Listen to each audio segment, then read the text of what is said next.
কোরআন নাজিলের মাসকে আরও আলোকিত করার জন্য, কোরআন নাজিলের মাসকে মুসলমানদের মধ্যে ছড়িয়ে দেওয়ার জন্য আমাদের এই ক্ষুদ্র প্রচেষ্টা। আমি ওনাদের সাথে পরামর্শ করেছি, আলোচনা করেছি যে পৃথিবীর বিভিন্ন দেশের সাথে তাল মিলিয়ে আপনারা দেখেছেন যেখান থেকে এই কোরআনের জন্ম যেই দেশে, সেখানেও কিন্তু এই রমাদান মাসটা অত্যন্ত ঝাঁকজমক করে এবং এইভাবে উৎসব করে পালিত হয়। সৌদি আরব সেখানে আমরা দেখেছি। তো সেই জন্য আমরা চিন্তা করেছি, আমরা চেষ্টা করে যাচ্ছি এবং চেষ্টা করে যাব। এই বছর হয়তো সময়ের স্বল্পতার কারণে স্বল্প পরিসরে সেটা আমরা উদযাপন করতে যাচ্ছি, কিন্তু পরবর্তী সময়গুলো আল্লাহ রাব্বুল আলামিন যদি আমাদেরকে হায়াতে বাঁচিয়ে রাখে, আমরা এটাকে আরও ব্যাপকভাবে পরিচালিত করব। আমরা চাই প্রতিটি ঘরে ঘরে এই কোরআন রমজান মাস নিজেকে শুধরানোর মাস, কোরআন সুন্নাহর মাস হিসাবে আমরা নিজেকে পরিবর্তন করতে চাই। আর সেই পরিবর্তনের মাধ্যমেই আমরা একটি সমাজকে পরিবর্তন করতে পারবো। সেই সমাজ পরিবর্তনের ধারাবাহিকতায় আমরা যদি কোরআন সুন্নাহ নিয়ে চলি, বিশেষ করে আপনাদের একটা জিনিস খেয়াল রাখবেন যে আমরা অন্যান্য মাসে হোটেল রেস্তোরাঁগুলো খোলা থাকে, যে যার মতো খাওয়া দাওয়া করে, যে যার মতো ধূমপান করে।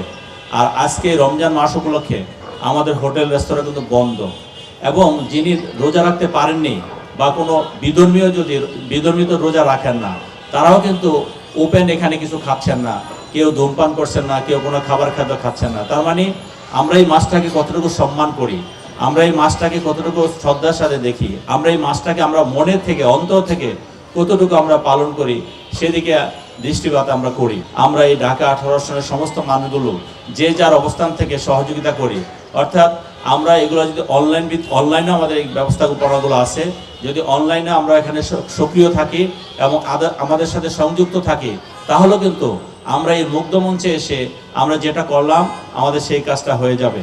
আমরা মনে করি সবাইকে আমরা এখানে অন্তর্ভুক্ত করতে চাই। হয়তো আজকে ব্যাপকভাবে করতে পারিনি, সেই জন্য আমি আন্তরিকভাবে দুঃখিত।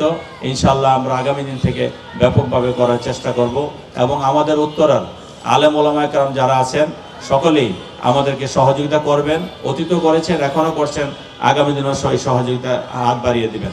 শহীদ রাষ্ট্রপতি জিয়াউর রহমান, দেশনেত্রী বেগম খালেদা জিয়া, পরবর্তীতে আজকের প্রধানমন্ত্রী মাননীয় প্রধানমন্ত্রী জনাব তারেক রহমান যে ধারাবাহিকভাবে ইসলামকে ধারণ করে যাচ্ছেন, ইসলামকে প্রসারিত করে যাচ্ছেন, আমি মনে করি আগামী দিনে বাংলাদেশে শতভাগ মানুষ না হলেও বেশিরভাগ মানুষ ইসলামকে ধারণ করে, দিনকে ধারণ করে পথ চলবে। এবং যখন আমার ভিতরে দিন থাকবে, যখন আপনার ভিতরে দিন থাকবে, তখন সমাজ থেকে এমনি অনেক অপকর্ম দূর হয়ে যাবে, দুর্নীতি দূর হয়ে যাবে, অন্যায় অনাচার দূর হয়ে যাবে। আমরা শত চেষ্টা করে যেটা পারি না, কোরআন যদি আপনার ভিতরে থাকে, তাহলে আমরা মনে করি সেটা খুব সহজেই আমরা করতে পারবো ইনশাআল্লাহ।